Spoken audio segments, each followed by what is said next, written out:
क्या आपको पता है कि एक पूरी जनरेशन के साथ क्या अजीब खेल हुआ? बचपन में उन्हें बोला गया कि तुम बहुत स्पेशल हो, तुम कुछ भी बन सकते हो। लेकिन जब उन्होंने हद से ज्यादा मेहनत की तो रियलिटी क्या निकली? वो एक ऐसी बेसिक लाइफ अफोर्ड नहीं कर पा रहे जो उनकी पिछली जनरेशन के लिए बिल्कुल नॉर्मल थी। ये कोई मजाक नहीं है, ये एक साइकोलॉजिकल एक्सपेरिमेंट है जिसके लिए किसी ने साइन अप नहीं किया था। हम बात कर रहे हैं मिलेनियल्स की। प्यू रिसर्च सेंटर ने 2020 में कंफर्म किया था कि मॉडर्न हिस्ट्री में मिलेनियल्स पहली ऐसी जनरेशन है जो फाइनेंशियली अपने पेरेंट्स से पीछे रह जाएंगे। सोचो, एक ऐसी जनरेशन जो अपने दिमाग में अचीवमेंट और फेलियर का एक अजीब सा टॉक्सिक कॉकटेल लेकर घूम रही है। भाई, जब बचपन में हर चीज के लिए पार्टिसिपेशन ट्रॉफी मिलती थी, वहां से निकलकर अचानक एक ऐसे रिसेशन में आना जहां आपकी मास्टर डिग्री एक जमाने के घर से भी ज्यादा महंगी हो चुकी है। दिमाग तो हिलेगा ना। साइकोलॉजी में दिमाग और रियलिटी के इस टकराव को कहते हैं कॉग्निटिव डिसोनेंस, और मिलेनियल्स इसमें पूरी तरह डूब चुके हैं। लेकिन रुको, बात सिर्फ एवोकेडो टोस्ट और स्टूडेंट लोन्स की नहीं है। साइकोलॉजिस्ट जीन ट्वेंज ने अपनी बुक जनरेशन मी में इस एग्जैक्ट चीज पर स्टडी की है। उन्होंने पाया कि मिलेनियल्स में नार्सिसिज्म यानी खुद को सबसे अलग और स्पेशल समझने की फीलिंग पिछली जनरेशन से कहीं ज्यादा है। पर सबसे बड़ा डार्क ट्विस्ट ये है कि इनका एंग्जाइटी और डिप्रेशन रेट भी सबसे हाई है। मतलब, आप एक ही टाइम पर खुद को स्पेशल भी समझ रहे हो और साथ ही बिल्कुल वर्थलेस भी फील कर रहे हो। अगर इसे एक लाइन में कहूं तो ये लोग एक ट्रॉमा रिस्पॉन्स हैं जिसके पास एक लिंक्डइन प्रोफाइल है। अब जरा इस टाइमलाइन को गौर से देखो। 80 और 90 में सेल्फ एस्टीम मूवमेंट चला था। हेलीकॉप्टर पेरेंट्स, हर किसी को ट्रॉफी देना, तुम एक्सिस्ट करते हो इसलिए स्मार्ट हो। उनके पेरेंट्स की इंटेंशंस बुरी नहीं थी, वो उस टाइम की बेस्ट साइकोलॉजी यूज कर रहे थे।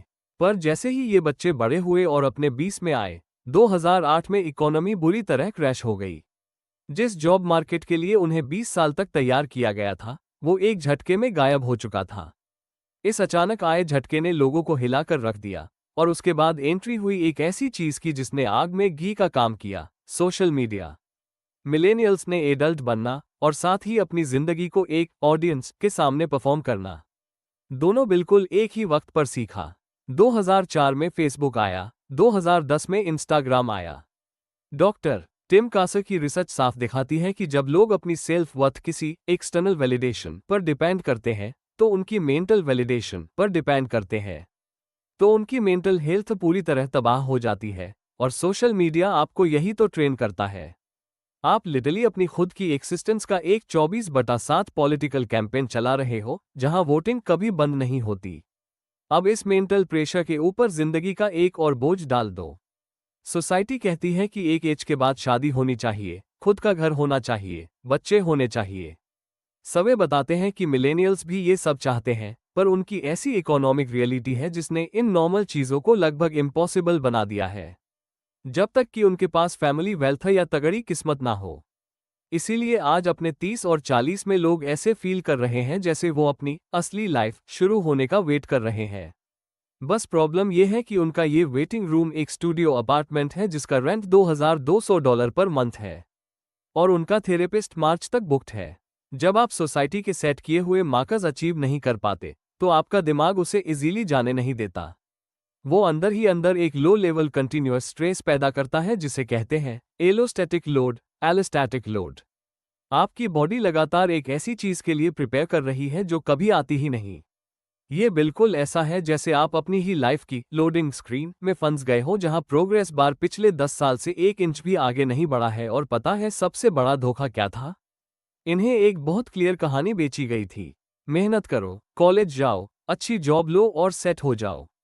तो अगली बार जब सोसाइटी इनकी तरफ देखकर हैरानी से पूछे कि भाई तुम लोग इतने एंग्शियस क्यों रहते हो, चुपचाप एक घर खरीदकर सेटल क्यों नहीं हो जाते, तो उसका आंसर बहुत क्लियर है, इनकी साइकोलॉजी पूरी तरह प्रेडिक्टेबल है।